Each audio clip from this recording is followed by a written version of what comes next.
This is the story of Terry Bam Bam Gordy. Welcome to Wrestling Through the Ages. Terry Gordy was born on April 24 of 1961. He excelled in basketball and football, but dropped out of school at the age of 13 to pursue a wrestling career, and is still to this day the youngest one to do so. Trained by famous Canadian legend Archie Goldie, better known as the Mongolian Stomper, he debuted at 13 years old, wearing a mask, wrestling in Rossville, Georgia, with Eddie Griffin in the tag team Masked Scavengers. He would wrestle a couple of matches for both ICW and ESA in late 1973 before wrestling for IWA and UWA in 1974, taking on the likes of Ernie Ladd and the Mongols.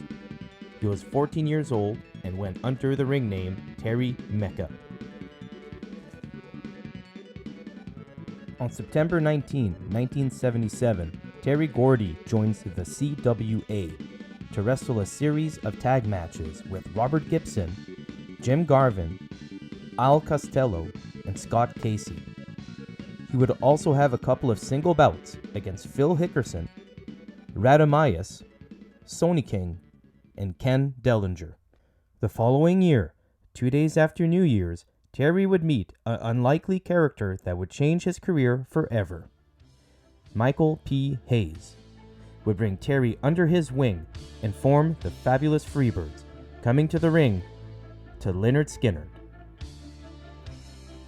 Buddy Roberts would join the Freebirds 2 years later in 1980. They defeated Dirty Dutch Mantel and the Mexican Angel for Nick Gulas's NWA Mid-America. There are only 2 more recorded matches for the remainder of 1978, a Battle Royale loss to Walter Johnson, and another win over Mantel and the Mexican Angel. On the 7th of January 1979, the Fabulous Freebirds defeat Jet Set, consisting of Bobby Eaton and George Gulas, to obtain their very first Tag Team Championship victory. Terry was only 19 years old. I wanted to take an in-depth, deep dive into Terry Gordy's wrestling career until I found out just how busy his schedule was, which the word busy is an understatement. It's important to note that Terry wrestled for several promotions at once, and also would return to previous promotions while working in Japan dozens of times. We would be here for hours going through his entire career. So here is a timeline compilation of the promotions he worked for and the championships acquired from late 1979 to his final match in 2000. November 16, 1979, Mid-South Wrestling. September 27, 1980, Georgia Championship Wrestling. June 18, 1981, Central States Wrestling. November 15, 1981, Mid-Atlantic Championship Wrestling. February the 8th, 1982, Southeastern Championship Wrestling. October 8, 1982, Houston Wrestling. October 25, 1982, World Class Championship Wrestling. November 25, 1983, his first tour of All Japan Pro Wrestling. October 1st, 1984, second All Japan Pro Wrestling tour. October 8, 1984, WWF tapings, as well as his second set of tapings on the 9th. May 10, 1984, his third tour of All Japan Pro Wrestling. January 13, 1985, Championship Wrestling from Florida.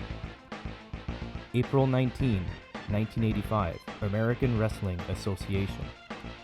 May 17, 1985, his fourth All Japan Pro Wrestling tour. April 10, 1985, his fifth All Japan Pro Wrestling tour. January 11, JPW, Japan Pro Wrestling. World Championship Wrestling of America. All Japan Pro Wrestling Tour, Universal Wrestling Federation,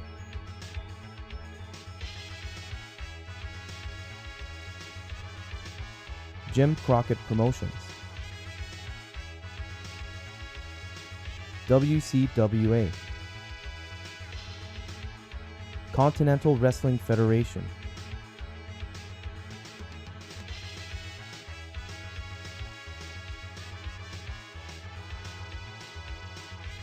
Global Wrestling Federation, Smoky Mountain Wrestling, IWA Japan, USWA, ECW,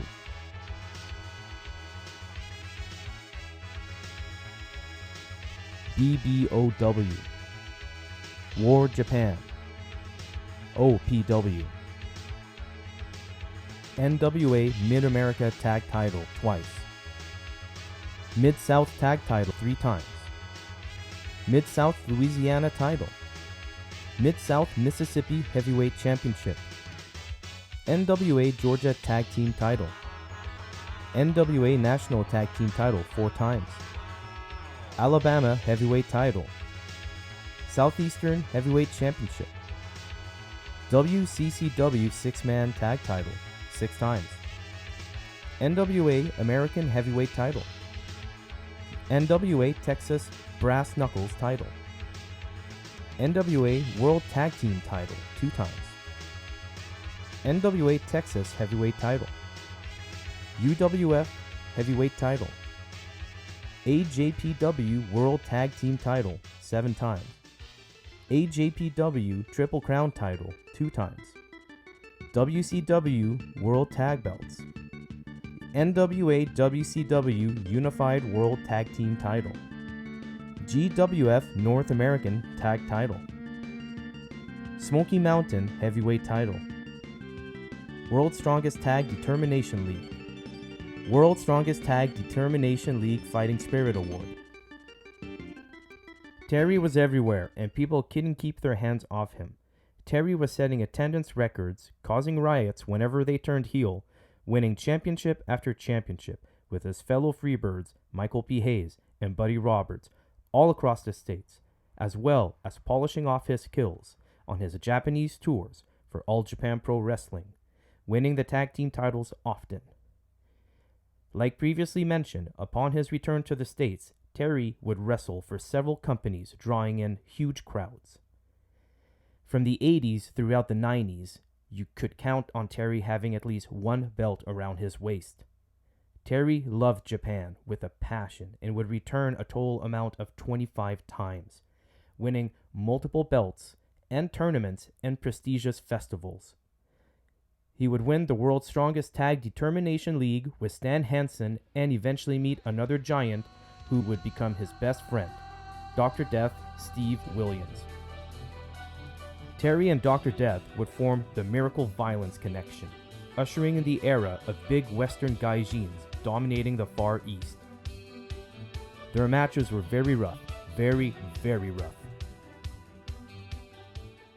These two monsters would dominate Japan for years, winning the Strongest Tag Determination League twice, the All Japan Pro Wrestling Tag titles 5 times, and also get a Fighting Spirit Award. Gordy would have several injuries, but more often than not, he would wrestle injured and sadly adopted an addiction to painkillers and hard alcohol. On a flight in 1993, Terry took about 50 pain pills and overdosed on the plane. This would leave him in a coma for 5 days. He would recover, but with permanent brain damage. Terry Gordy was never the same again, being caught in a constant state of confusion and depression. He did several deathmatch tours where he had a couple of famous hard-hitting matches against Cactus Jack for IWA's King of the Deathmatch tournament in 1995. He would wrestle in Smoky Mountain Wrestling until closed up shop in December of 95. Worked for Paul Heyman's ECW, taking on the likes of Brian Lee, John Cronus, and Bam Bam Bigelow in 1996. Terry had a brief run in the WWF that sadly never came to full fruition, unknowing of Terry's mental faculties. Leaving the WWF behind and keeping his chin up, Terry would return to Japan in 1997 for IWA Japan Crazy Circus Tour, as well as 1998's Wars Battle Carnival. He wrestled his last Freebirds tag match with Michael Hayes in Oklahoma Pro Wrestling on January 21st of 2000, losing to the Hardy Boys.